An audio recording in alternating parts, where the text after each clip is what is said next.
Эльмира Бекирова – автор целого ряда рассказов. Писать она начала несколько лет назад. Одно из ее произведений «Иштебу» обсудили на творческой встрече автора в библиотеке Гаспринского в Ахмеджите. Duygular qaynap qozgap çıqalar da. O vaqt men onların kiyatта böyle ifade etmeye tırışam. Asıl men yazıcı değilim. Asla. Aqlımda bile yok edi.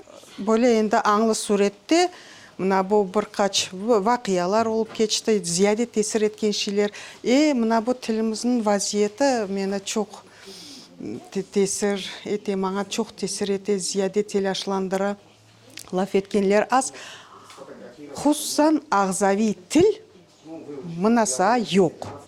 Onun için men bazı mına bu unutulayatkan sözler, ibareler, onların mına böyle yazı şekilde yazıp kaldırmaz dedim. В произведениях Эльмиры Бекировой затронуты насущные и актуальные для всего народа темы. Многие ее рассказы были опубликованы в журнале «Анатолий Оджаларына».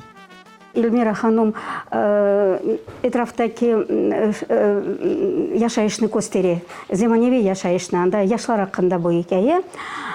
Biz onu canlı gibi görüyoruz.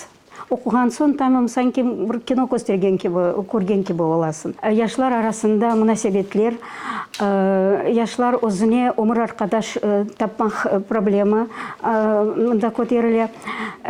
Bu проблема şimdi pek aktual, biz hepimiz biliyoruz. Среди гостей творческой встречи – писатели, общественные деятели, педагоги и студенты. Каждый принял активное участие в обсуждениях. Говорили на волнующие современную молодежь темы – знакомство, создание семьи и сохранение родного языка.